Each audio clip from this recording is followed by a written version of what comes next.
When I moved back to Hawaii 3 years ago, I didn't know anyone in Big Pac. 3 years later, I still don't know anyone in Big Pac. Just kidding. Just kidding. Thank you to those of you who reached out and made me feel welcome. I appreciate your friendship. To the teachers and staff who invested in all of us, thank you. I'm so glad to be graduating from Mid-Pac with all of you. We have an amazing, talented class, and I'm sure I will hear that some of you have found the cure for cancer, or for warts, or AIDS, or won Oscars, received Nobel Peace Prizes, or perhaps headline at the comedy club. Hopefully, I won't see your picture on the FBI's most wanted list someday.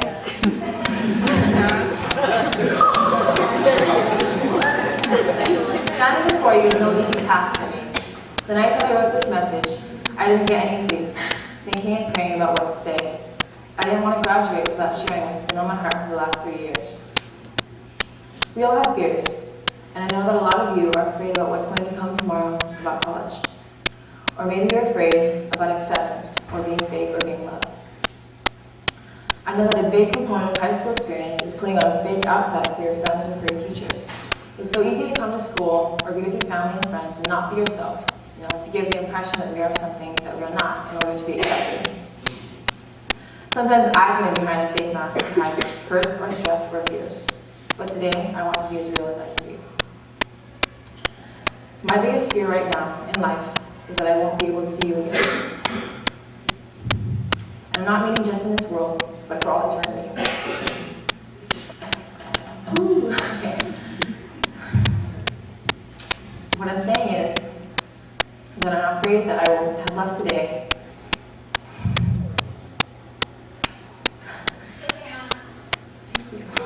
and gone the entire 3 years of being with you and not fully shared God's message for you.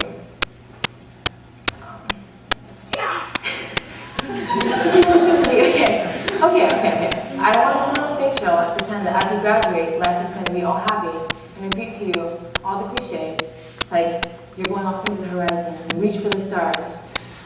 Even as talented as this graduating class is, I want to tell you that it's not really possible to live life fully unless you rely completely on the strength of God.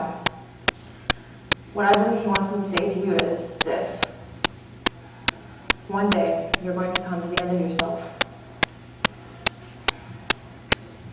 Maybe some of you have already come to that point.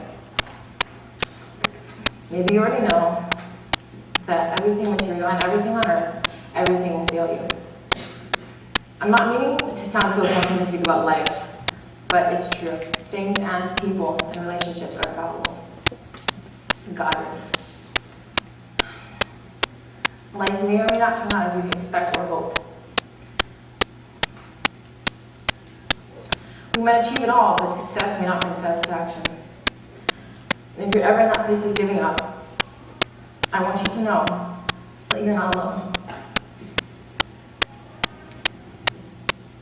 As the mathematician Blaise Pascal said, there is a God-shaped vacuum in the heart of every man which cannot be filled by any created thing, but only by God, the Creator, made known through Jesus.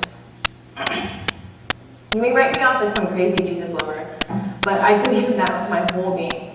Because you've been created by God, that makes you my brothers and sisters, my family. And because you're my family, I love you. I want to be with my family, with you, in heaven one day. Because I value each of you, differences and all, I want you to hear the truth.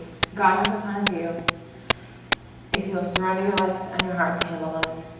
Even if that plan is only to serve as a humble example to others, that does not mean you're insignificant. Like it or not, we all play a role in the big picture. God has already been at work in my life in significant ways. I've been blessed with a family that loves me, and I've had so many incredible experiences and opportunities. I've also gone through deep disappointment and loss. My older sister, Naomi, was born blind and deaf with a hole in her heart and lots of lung damage. She couldn't walk or talk. And though she is profoundly developmentally challenged, she is the most beautiful person ever. So, I mean, I've told you guys about it before, but yeah. I remember standing by at her bedside, watching over her as she slept, making sure she was still breathing. I loved her so much. She died when I was young, having suffered through 53 pneumonias by the time she was almost 6 years old. I miss her a lot. We then moved to the mainland, and it was hard as I had to leave a lot of family and friends behind. Later, we lived in Kenya and in Israel's West Bank for a season. There, I lived in stark contrast to what I knew, learning to go without electricity or running water, or to move about under the watchful eyes of machine gun-toting soldiers. Moving back to the U.S. and to Hawaii again meant leaving behind good friendships. Yet while here at NPI, I had also the awesome privilege of traveling to Cambodia and staying among the survivors of a genocide, seeing more of the sweetness of life we take for granted. I'm not going to lie, it takes guts to trust God and His plans, but I believe that we are all meant to know and love and follow Him. I know that a lot of the worries that have been experienced this year have to do with colleges and how your lives are going to turn out with the decisions you're going to make. We're going off, and many of us are legal adults right now, or will be soon, and our lives seem like they're in our own hands. Actually, they're in God's hands, but we do have a say, and a lot of responsibility goes with that. And a lot of weight and anxiety may come also. I know that I have anxiety too, and to be honest, it's been a rough year for me. To some, it may seem like I have it together, but that I'm okay and that I have the answers. The truth is, I have the same insecurities and worries about what I'm doing. I've had to struggle with being able to accept that God has planned for me, including repeatedly turning away from the world's view of success and turning down invitations to apply to Ivy League schools. There's a Bible passage that gives me great comfort, and one I want to give to you as well. It's Jeremiah 29:11-13, and it says, "For I know the plans I have for you, declares the Lord, plans to prosper you and not to harm you, plans to give you hope and a future. Then you will call upon me and come and pray to me, and I will listen to you. You will seek me and find me when you seek me with all your heart." Do not be afraid. God has you in His plans, and He won't ever let go. I know that like Jeremiah says, God's plans will always work out perfectly for those who love and trust Him. It may not seem from our perspective to be what we want, and that's why a lot of questions arise, like, if God has everything in His hands, and He's got everything worked out, then why does it seem unfair? You don't know what your role in life is to be. And as you go through life, know that you are an important part of a greater plan, and that none of you is insignificant. Okay, I love you, and I pray that we can keep in touch in the future. But if this is one of our last goodbyes, then please remember what I have to tell you, and never forget the one who loves you most, who created you, and who has a special place for you with Him in heaven. I'm kind of crying, sorry. Honestly, I would trade my life right now for any one of you, so that I can know that you will be in heaven with God.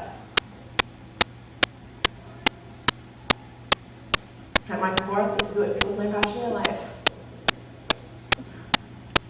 What motivates what I want to do in college. I pray that all of you may one day know the hope and strength which comes from Jesus. Okay, so we're about to graduate, and we may not know what the future holds, but we can know the one who holds the future.